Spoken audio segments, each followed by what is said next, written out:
Hi, everyone. Welcome back to Conversations with Agape. Today, we are honored to have Trapper Jack as our guest today.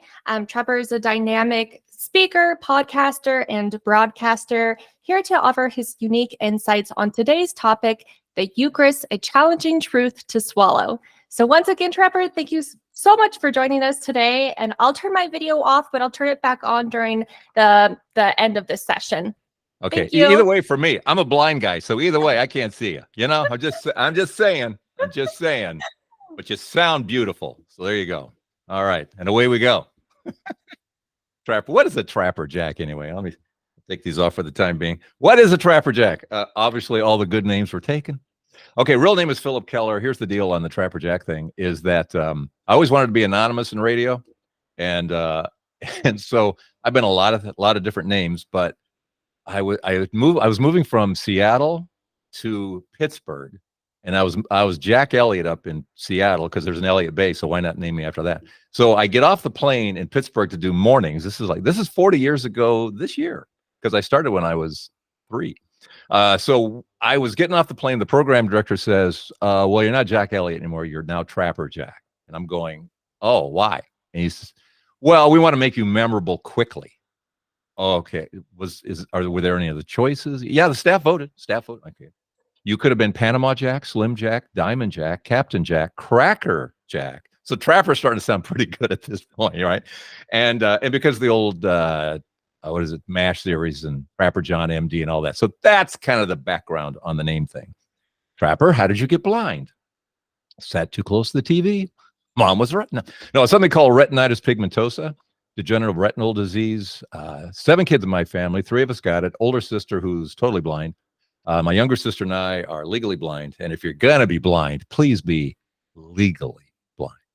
You don't want to be doing time over this. You know what I'm saying? There are marauding gangs of illegally blind people out there, apparently. Just saying. So that's how the blindness thing happened. And over time, this eye's dead and the left eye's got a little bit left in it, enough that I can see a little bit of the light on the camera. So I know you're there. And I can hear you breathing. So there's that. Now, as far as faith goes, working up to this Eucharistic, challenging truth to swallow, I left the church for 30 years. Why? In my view, God was boring. He was vague. He was distant. He was out there. He was irrelevant to me, completely irrelevant. And so about age 19 or so, I said to my dad, I'm not going to Mass tomorrow because I'm not getting anything out of it. And he said, not going to Mass? Then you're not living under my roof. So I'm going, wasn't counting on that one. So I had the choice, an hour of aggravation or, and stay home or go live in a dump. I chose the dump. I went and lived in a dump because I hated the Mass that much.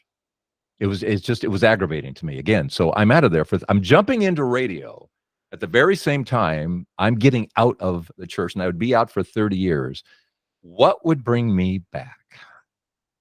Well, here's why I left. I didn't have the smarts, if you will, to understand then. In retrospect, here was my problem. Actually, here still is my problem. You can wrap it up in a prayer, and you know this prayer. It's one of the first prayers you've ever learned. It's one of the shortest prayers you ever learned.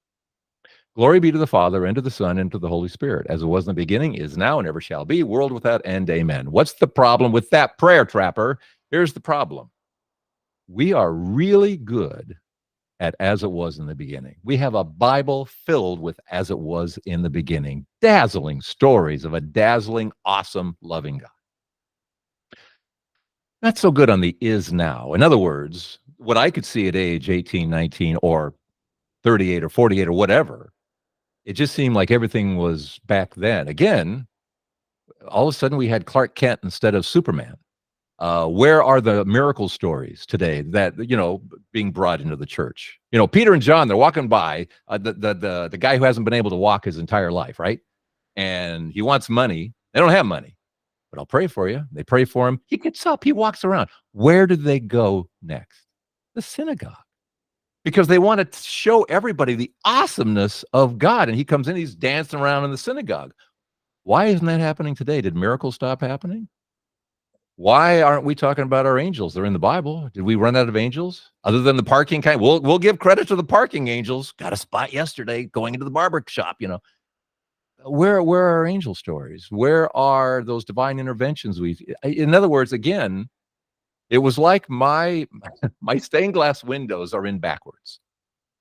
And I mean that if your church has stained glass windows, you see from the outside, you look at the windows and they're dull and drab, right? You go inside the church and the light comes through and you go, oh, look at it. That's beautiful. It's like, you see Jesus and the angels and Mary and you see the story and it's gorgeous. I walked into the church back then, and as why people are still leaving now, I believe, they come into the church and it's dull and drab. Again, Clark Kent, not Superman. Beautiful theology, beautiful linking of how what Jesus said, matters to us today. But again, for, almost 2 billion Catholics out there, most of them sleepwalking and just unaware of so much. So here's what got me. Here's what brought me. I'm outside the church, okay? Coming to the building now and then, but I'm basically outside the church. And I'm here in the house, and this is 1999 now. So 25 years ago. And I'm upstairs, and it's a Sunday, and my wife and kids are out shopping or something. I'm crying my eyeballs out. I'm miserable. I got a great job. I got a great wife, great kids. How come I don't feel so great? And I threw out a prayer. I still prayed, sort of. And I just said, I don't know what I'm missing, but you do. And I just threw that prayer. I didn't realize that at the time, but it was August 15th, Feast of the Assumption of Mary into Heaven. And I think Mary grabbed that prayer. Because it was on December 8th of 2003, when I was up in that same bedroom in the middle of the night, about to wake up to go do the radio show at 2:30, but I woke up before the alarm. And when I woke up that morning, I saw my wife had left the light on in the room, except I looked up and the ceiling light wasn't on. But the whole room was illuminated. My lamp's not on, and the other lamp's not on, and I'm looking out the window, and it's pitch black, but my entire bedroom is illuminated, and I'm awake. And I can see perfectly. My blindness is gone. I see the grain of the wood in the dresser. I see the red in that area rug. I see the drapes. I can see everything perfectly for about 1 minute. And then the black crud kind of rolled back in again. To me, that was a conversation. To me, that was Jesus, light of the world, saying, I'm here.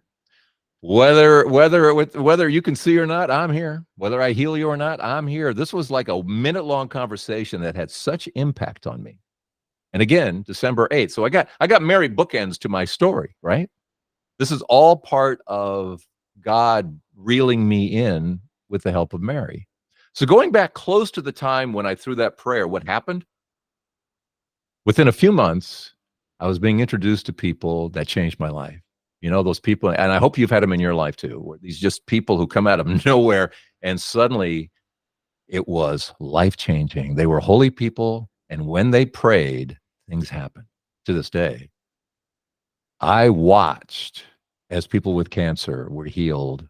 I watched as people got out of wheelchairs with prayer. I watched as pancreatic cancer went away. I watched blind people suddenly seeing. I'm watching this, and I watched it for years and years and years. I watched prayer move the hand of God like I have never seen in the church to that point. Out there. I'm going, why isn't it in here? Why aren't we doing this in here, in the church? Again, out there, and I'm realizing that my stained glass window, they're still kind of inside out, but the light of Christ is shining into the church and out the windows to me out there. Because that's where I'm hearing about this stuff, and I'm witnessing this. Next, I start hearing about how bread turns into heart tissue, Eucharistic miracles. How do you go through life without hearing about that? And I'm going, wait a minute. Again, I'm hearing it out there. To this day, I've been to thousands of masses. And there was one mass I've been in attendance where I heard a reference to that being the Sacred Heart of Jesus. A little bit of science once. And again, out there, I'm seeing it all over the place. Out there, I heard about Our Lady of Guadalupe. I still have not heard that preached on. I'm not here to complain. These are my observations as a guy who was awakened and came running back to the church once I found out we still have Superman. God and man, still the same. As it was in the beginning, is now, ever shall be. I'm seeing it. This is what I preach about. This is what I talk about on my podcast, Touched by Heaven. I talk to people with these encounter stories because with encounter comes repentance and mission. It happened to me. So back when I'm sitting in this office, right here, I'm sitting in this office, This was in early 2000. And I've been watching miracles happen. And I'm looking up going, okay, you're not boring anymore. Okay, you're real. You're not boring anymore. You got me. You got me. And I'm sitting here and I'm going, and I'm watching all these miracles. I'm not seeing any better. I'm getting blinder by the day, but you're having me watch this. Why? What are you doing? What are you doing? And I get this brilliant idea. I think I'm inventing this. I have a Bible in here. So I grabbed the Bible. I'm Catholic, so I wasn't reading it. just saying. So anyway, I get my Bible. And I do the old Bible. I don't know people do Bible roulette. I didn't know it existed, but that's what I do. I think, okay, God, you're doing something. I'm buzzing right now. I know you're doing something. I'm going to open this up and I'm going to stick my finger in here. Tell me what you're doing. Just tell me what you're doing. I open it up and could have landed anywhere, right? Psalm 40. I cried out to you, God. I had. And you plucked me out of the muck. He had, and put me on firm ground. He had, and you steadied me. He had, and you put a new song in my throat for others to hear and be affected by. He had. I've been singing ever since for the last 25 years. I sing about the miraculous because it's like God shooting off a flare gun. And for sleepwalking, I don't care if you're a Catholic, Protestant, or Muslim, I don't care. You see a miracle, it gives you pause, right? When you hear about something, you just, what? One of those things. That's all we're looking for. All you want to do is give people pause, because it gave me pause enough that I kept looking deeper and deeper. There's this one woman, Sarah. She's 29 years old. She sent an email to me not that long ago. Her mom dragged her to one of my talks. And I'm telling miracle stories about all kinds of things. She sends me an email. 2 days later, she said, you had me up until 2 a.m. that night and the next night, researching everything you said about whether it was, Eucharistic miracles or rosary miracles or the Shroud of Turin or whatever it was. And it's all true. I didn't know we had a living, breathing church. I had no idea. And now I'm going to Mass every Sunday. So the same thing that happened to me was happening to her. And it was bringing her back as well. The reason I do a Eucharistic talk right now, and this was the inspiration behind this talk and why it's called A Challenging Truth to Swallow, was last year. It was April 12th. It was Easter Wednesday. It was the Wednesday following Easter Sunday. So Easter was 9th. This was the 12th. And I woke up that morning to 3 words. I heard, light a candle. I knew it was Mary. It just, you get to know somebody. I knew it was Mary. What does that mean? Light a candle. I knew what it meant. I knew that she was taking me back to the previous Holy Saturday, because my wife and I were sponsoring a friend of ours, Carolyn, into the Catholic Church. It was very cool. And so we were at an Easter Vigil Mass. And it was you've been there, so the Easter candle comes in. The church is darkened, right? And the light of Christ goes fanning out, everyone holding their unlit candles. Gorgeous, right? It's gorgeous. Light a candle. Light each other's candle. And I knew why Mary did that, because Mary knows what I know. Mary knows that I know that what we do at our Easter Vigil Masses is a reenactment. We are reenacting something that happens at the tomb of Christ every year, Orthodox Easter weekend, Holy Saturday, Orthodox Easter. And last year, it was the upcoming Saturday. So I'm right in the middle of the 2 Easters, if you will, right? And I know that on Saturday, on the 15th, I know there's going to be more light a candle time at the tomb of Christ. There are thousands gathered there. Why? Because they know there's going to be a miracle. What's going to happen? Well, inside the tomb, the patriarch, Greek patriarch in Jerusalem, he's going to go to the tomb of Christ. And like I said, the place is flooded with people, all holding candles. He's patted down by Israeli authorities. Why?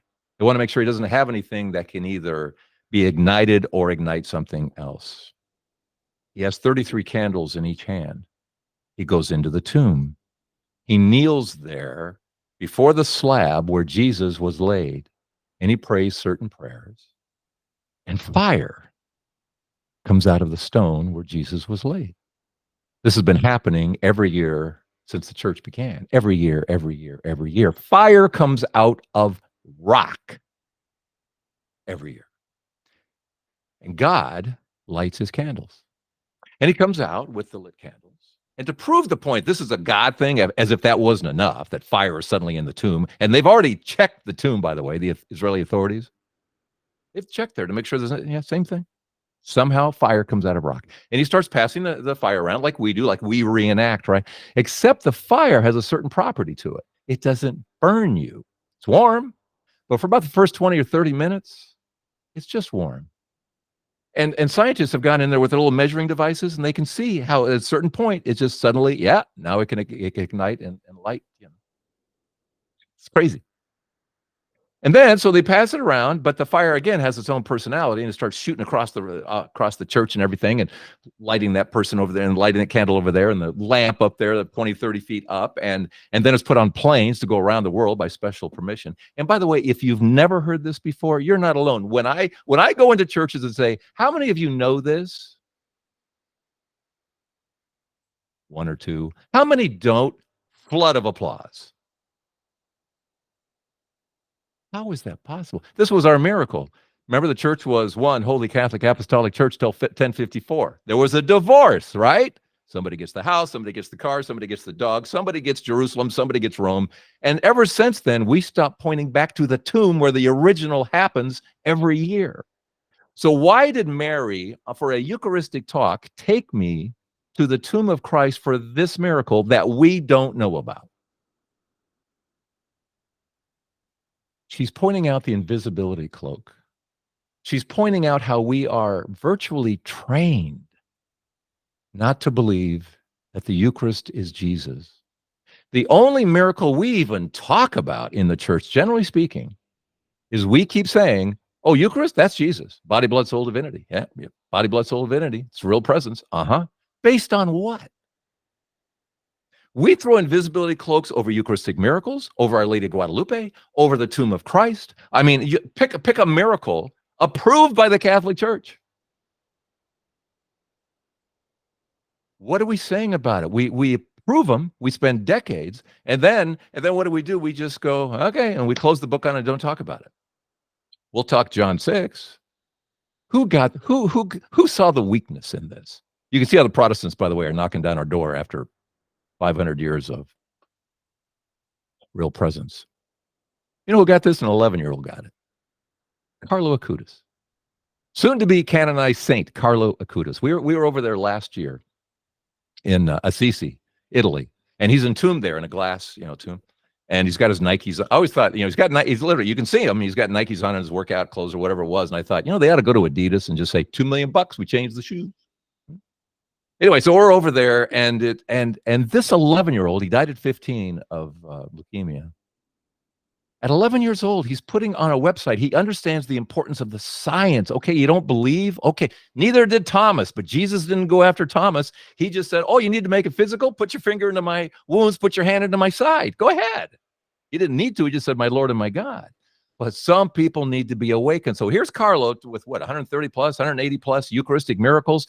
I've been to churches where it's on display, dazzling display of when bread turns into heart tissue or bread multiplies. Pick it. There's so many varieties of Eucharistic miracles. The blood, for Pete's sake, we're not talking about the blood. The blood that shows a Middle Eastern man and roots to a Middle Eastern mother, and they just can't quite figure out Dad. In other words, any priest, bishop, deacon can stand at the pulpit and show how the Annunciation that we read about in the Bible is scientific, how the Holy Spirit overshadowed Mary and Jesus showed up in the womb. There's Mom, there's the Son, where's Dad? Well, if a dad showed up, if his blood showed up, that's not Jesus, is it? Then Eucharistic miracle, no, nothing works, nothing fits. But because they just can't quite seem to figure out Dad in these Eucharistic miracles, it points it out. And our clergy can stand there and draw the line between what is happening in science and the Bible and say, "See?" And I've never heard it done. I'm not complaining. A blind man is just saying, "I see it. I see it. You see it. You get it. You understand it. You're still trying to figure out why we're not talking about the fire in the tomb." I know, And that's not enough. Okay, so what? It's Jesus. So what? So what now what? 2 years ago, I had this dream. In the dream, there's this doctor inside me. He has a pointer pointing up to the area of my heart, only it's not a heart, it's a carburetor, saying hardened heart is the symbol of that. So he's diagnosing my heart problems. Next day, I'm watching a priest on YouTube talking about predominant fault. What's that? It's what's wrong with you. It's the main thing wrong with you. It could be lust, it could be anger, it could be pride. In my case, I found out it was fear. How did I find that out? What you're supposed to do is when you go up for communion, ask God, ask Jesus, what is my main problem, my main fear? Take communion. He'll give you an answer. If a couple of weeks go by and you still don't feel like you have an answer, ask your spouse. He'll tell you what's wrong with it. But anyway, so I found out mine was fear. And then you go back for Jesus to heal that fear. And I start talking to Jesus saying, when did this start? What is this? He took me back to when I was 13 years old and starting to go blind. You know what? You know what he showed me? What he reminded me of? I'm losing my vision. I have night blindness. I have tunnel vision. I can't see in darkened movie theaters anymore. You know who I told? I didn't even tell my parents. Why? Who would like a kid who has something wrong with them? That's where I was. Who would like a kid who has something wrong with them? The walls of fear were already all around me. And when I asked, when did this start? He took me back to when I was 7 years old and came that close to being sexually molested by older boys. Oh, that's why I had authority issues. Oh, that's why I didn't trust men for so long. Oh, that's why. That's why. And I just saw, he showed me the origin story of the fear in my life. And I said, what are you going to do with that, Jesus? And he said, I'm going to take a wrecking ball to your fear through the Eucharist. I can now pick up my white cane and go for a walk where I couldn't before, where I had to be latched onto somebody. Now I can go for a walk. He did that. That's the power of the Eucharist. That's really Jesus. That's not Clark Kent. We got to stop talking about Clark Kent and be led by Carlo Acutis. My son's in the film business. You know the first thing they learn? Don't tell the audience anything. Show them. Don't tell them that's the bad guy. Put the gun in his hand and the gun to the bank teller's head. Oh, he's a bad guy. You show them. Carlo Acutis got it.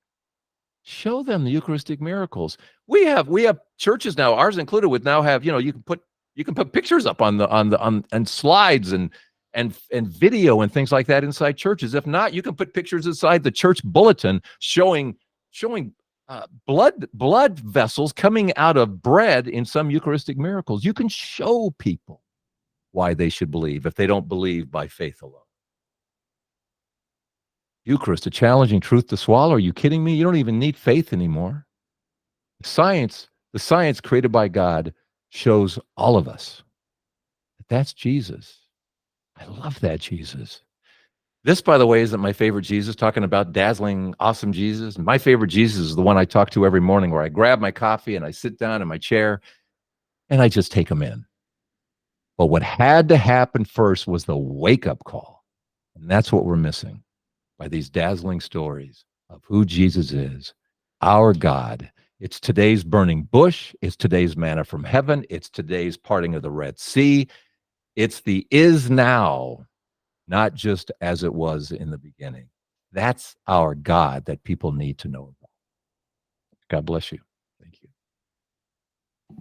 Thank you. That was incredible. And thank you for sharing that insight. I know it was quick, but you shared a lot and it was very touching. And I feel like even though your story is super unique, a lot of people can relate to it. And so I thank you for being open and your willingness to share your testimony Can I with ask us. you? I'm a radio guy, so I always want to interview people. It's just kind of my nature. Yeah. And maybe everybody knows, but were you always in the faith? Did you walk away? Did you come back? Was there a wake up time No, for you? no, it was so I thankfully didn't go through like a wake up time or anything. I was always a cradle Catholic.